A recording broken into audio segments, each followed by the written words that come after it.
Bismillahirrahmanirrahim. Assalamualaikum warahmatullahi wabarakatuh. Halo teman-teman, kembali lagi bersama saya Holek, masih mengenai video user experience dalam Agile Product Development. Setelah kita mengupas mengenai Customer Journey Maps di video sebelumnya, kali ini saya akan membawa teman-teman untuk memahami mengenai user flow dan bagaimana menerapkannya dalam proses desain kalian. Jadi, apakah user flow itu? User flow adalah langkah-langkah yang dilakukan pengguna untuk mencapai tujuan mereka saat menggunakan sebuah produk.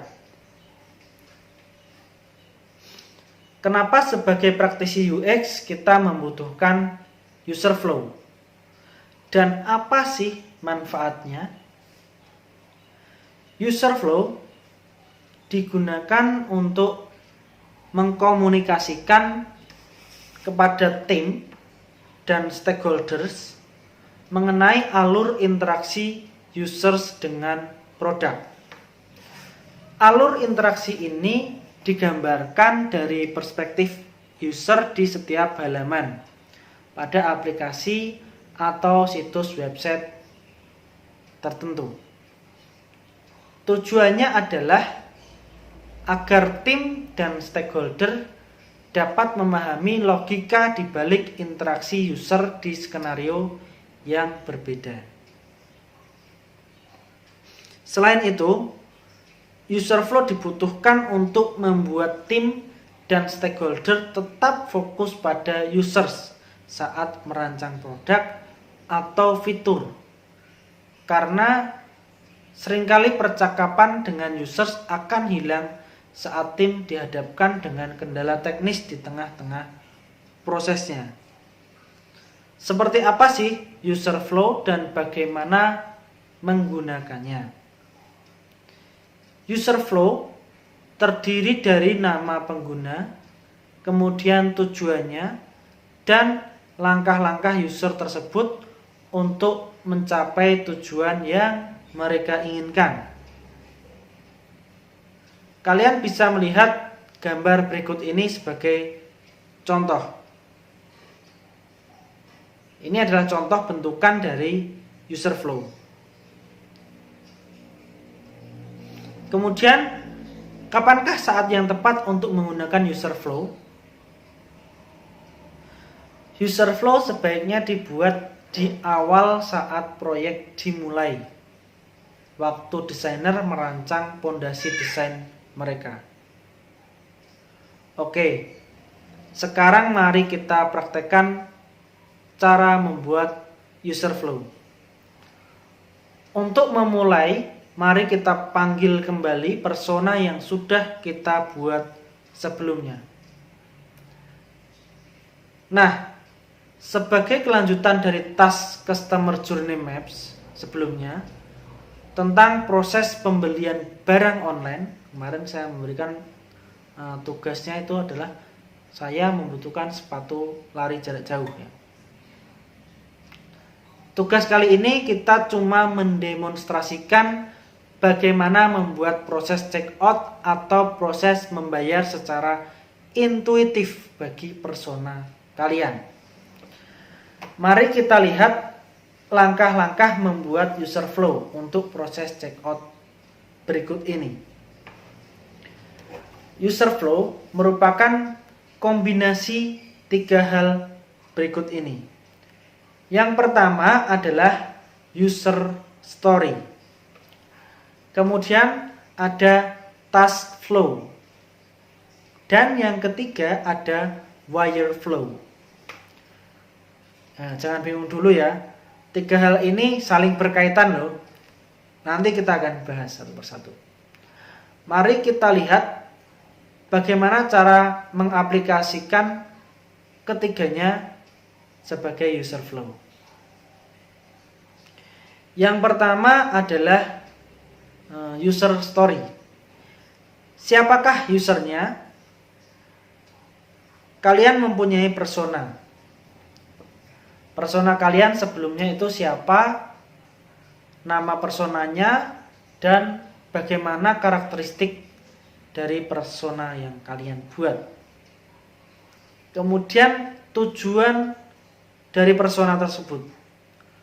Tujuan mereka adalah membayar dengan mudah dan cepat menggunakan metode pembayaran kartu kredit untuk check out. Biasanya gabungan dari user dalam goal ini disebut dengan user story. Nah, user story-nya untuk tas kali ini adalah sebagai pembeli. Saya ingin membayar barang di shopping cart dengan kartu kredit secara intuitif dan aman. Masih mengenai sepatu lari jarak jauh yang ingin saya buat tadi. Kemudian task flow. Setelah menuliskan user story, kemudian kita membreakdownnya dalam bentuk task flow. Task flow adalah langkah-langkah yang user perlu lakukan untuk mencapai tujuan mereka. Untuk task kali ini, beginilah task flow-nya. Yang pertama, memasukkan item ke dalam chart. Kedua, memasukkan data pribadi. Yang ketiga, memilih metode dan mengisi detail pembayaran. Yang keempat, membayar. Serta yang kelima adalah menerima konfirmasi pembayaran. Setelah itu, workflow, task flow dapat divisualisasikan dalam bentuk wireframe atau disebut juga dengan wireflow. Wireflow adalah kombinasi dari user flow dan wireframe. Beginilah bentukan dari wireflow. Kemudian saya punya tugas untuk kalian. Jadi ada sebuah user story baru. Sebagai pembeli, saya ingin mengecek status barang yang sudah saya beli di website tersebut. Bagaimanakah solusi kalian? Tambahkan task flow untuk user story di dalam task flow yang sudah ada ini, dan buatlah juga wireflow-nya.